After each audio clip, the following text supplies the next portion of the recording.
لیکن اب کیونکہ یہ غزوات کا ذکر آ گیا تو اس لیے اس کو لے کر چل رہا ہوں.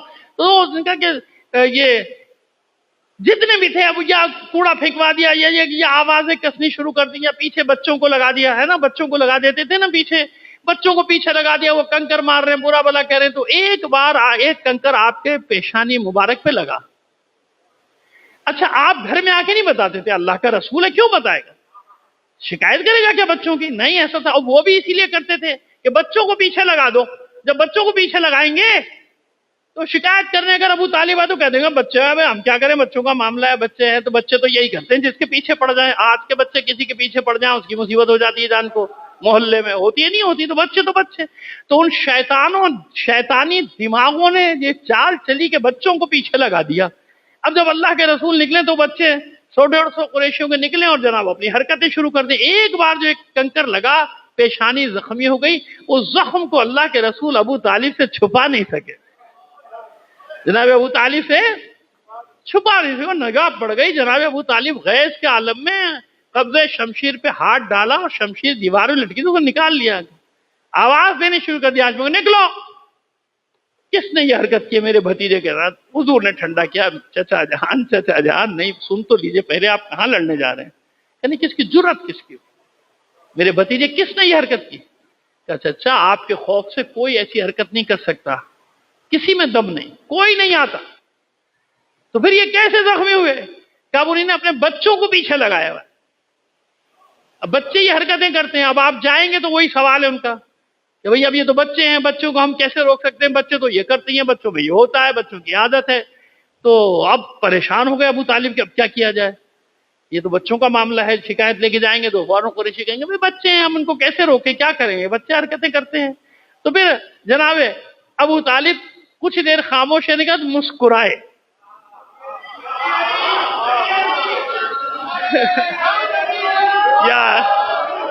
مسکراہٹ لبوں پہ ہے کہ اچھا علی کہاں ہے, علی بلاؤ. علی آ گیا. کہا اچھا اے میرے بھتیجے, کل سے ہمارا بچہ بھی تمہارے ساتھ جائے گا.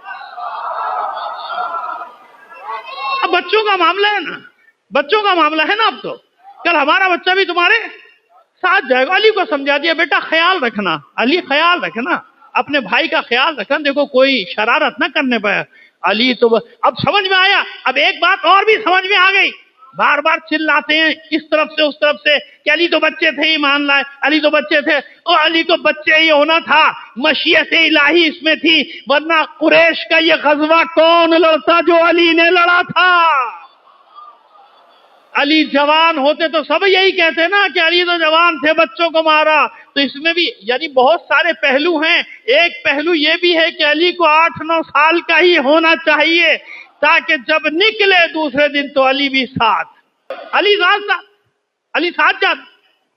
اب قریش کے بچے حسب عادت نکلے ہیں, کسی کو پفک دینا, کسی کو چپس کا لالچ ہے, کسی کو جیسے ہوتا ہے نا, جاؤ یہ چپس کے ڈبے لو, جاؤ فلاں کو پاگل کے آ جاؤ, بھاگو. تو وہ چیختے ہوئے آ رہے ہیں کہ بچہ آئے, کیا کریں. یہ تو نہیں معلوم کہ بچے کے پیچھے برین کام کر رہے ہیں. آج تک برین کام کرتے ہیں, برین کوئی اور ہے, ہلانے والا کوئی اور ہے, ان کی ڈوریاں. اب جناب نے کہا اب بچے جمع ہونا شروع. اب انہوں نے دیکھا کہ علی ساتھ, تو وہی بچے تو بچوں کو پہچانتے ہیں نا. تو اتنا تو قریش کے بچوں کو اندازہ تھا کہ یہ ابو طالب کا بیٹا علی ہے کون, اتنا تو. لیکن پھر ان کی ہچکچاہٹ اور خوف دور ہو گیا. کیوں دور ہو گیا؟ انہیں دیکھا بھائی یہ 100-150 ہیں, اکا دکا ہوتے, 4 ہوتے, علی مار لیتے, 100-150 کا علی کیسے مقابلہ کریں گے. ان کا چلو ٹھیک ہے بھائی. اور انہوں نے وہی حرکت روزانہ والی شروع کی. تو اب علی نے دیکھا پہلے رسول کی طرف, اللہ کے رسول اجازت ہے, اب بتائیے میں اسے غزوہ کہوں کہ نہ کہوں. اب سمجھ میں آیا میں نے کیوں غزوہ, میں ہی کہتا ہوں اور کوئی نہیں کہتا بھائی, اس لیے میں کہہ بھی رہا ہوں کہ میں ہی کہہ رہا ہوں بھائی. ممکن ہے غلط ہو, لیکن میرا دل نہیں چاہتا کہ میں اسے غزوہ نہ کہوں. غزوہ تو ہے نا, اللہ کے رسول موجود ہیں. پوچھا اللہ کے رسول اجازت ہے؟ اب رسول بھی مسکرائے, ہاں بالکل اجازت ہے, اب تو بچوں کا معاملہ ہے, یہ بھی بچے تم بھی بچے, جاؤ.